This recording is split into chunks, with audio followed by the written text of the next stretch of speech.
Hello friends, இன்றைக்கி வாழைக்காய் எடுத்திருக்கேன். வாழைக்காயில் நம்ம வந்து பொடி மாசு, ஃப்ரை, பஜ்ஜி எக்ஸட்ரா இப்படி தான் செய்வோம். ஆனால் இன்றைக்கி வாழைக்காய் கிரேவி செய்ய போகிறேன். அதுக்கு தான் இது மாதிரி குண்டு குண்டு அரிஞ்சு வச்சுருக்கேன். ஒரு பிஞ்சு சால்ட்டு, மஞ்சத்தூள், மிளகாத்தூள் ஒரு 1 ஸ்பூன் போட்டு நல்லா பெசரி வச்சுருக்கேன். இதை நம்ம எண்ணெய் ஊற்றி ரோஸ்டடாக ஃப்ரை பண்ணிக்கணும். அப்புறம் குழம்புக்கு உண்டானதை நம்ம வந்து ரெடி பண்ணிக்கலாம்.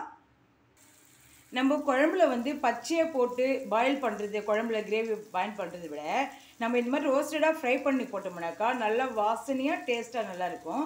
ஆல்ரெடி நம்ம உப்பு மஞ்சத்தூள்லாம் போட்டு உப்பு காரெலாம் நல்லா உரைச்சிருக்கோம்.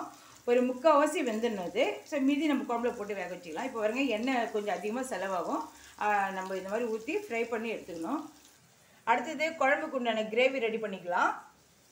இதை பாருங்கள், இது வந்து சோம்பு, சீரகம், தனியா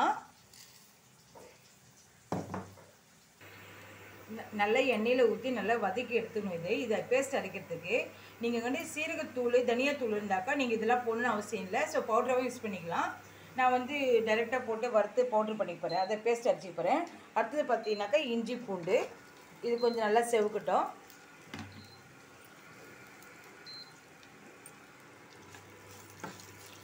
இது நல்லா கொஞ்சம் செவந்து கொஞ்சம் பச்சை வாசனை போகிற வரைக்கும், அதுக்கு அடுத்தது நம்ம வந்து ஆனியனும் டொமேட்டோவும் சேர்த்து வதக்கி ஆற வச்சுட்டு பேஸ்ட்டாக அரைச்சிக்கலாம் குழம்புக்கு.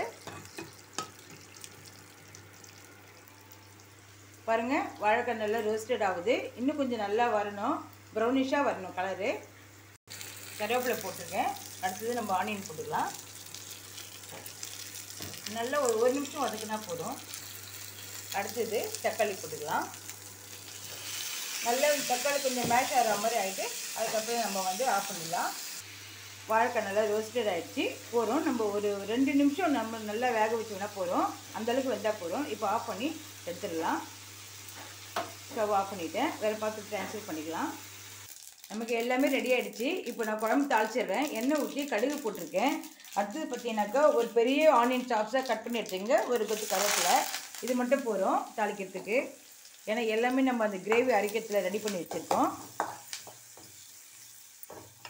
இது வெங்காயம் எனக்கு கொஞ்சம் நல்லா வதங்கி வரட்டும். ஸோ நான் வாழைக்காய் வறுத்த கடாயிலேயே தாளிச்சிக்கிறேன். பேஸ்ட் ரெடி பண்ணிட்டேன். வெங்காயம் வதங்கிடுச்சு. இந்த அளவுக்கு வதங்கினா போதும் குழம்புக்கு.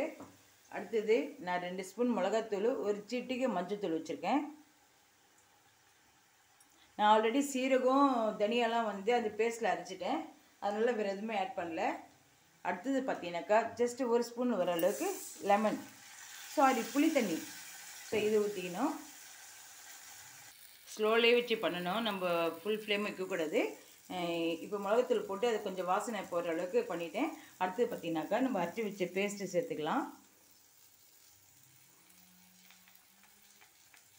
ஐயோ வரமாட்டேங்குது, ஜாம் ஆயிடுச்சு. இருங்க, நான் எடுத்து போட்டுட்டு வரேன். இப்போ அரைச்சது எல்லாம் சேர்த்துட்டேன்.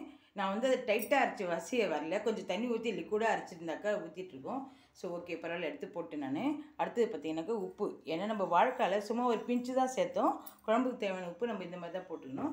ஸோ போட்டுட்டு ஸ்லோலே கொதிக்கிட்டுன்ட்டு நம்ம தேங்காய் அரைச்சி ஊற்றணும்.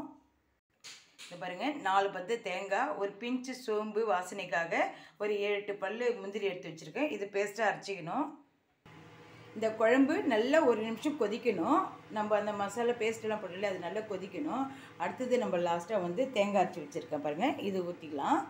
இது நல்லா 1 நிமிஷம் கொதிக்கிட்டுன்னு விடணும். அப்புறம் லாஸ்ட்டில் தான் நம்ம வாழைக்காய் சேர்க்கணும். குழம்பு நல்லா கொதிக்குது பாருங்கள். இப்போ ஃபைனலாக நம்ம வந்து இந்த வறுத்து வச்ச வாழைக்காய் சேர்த்துக்கலாம்.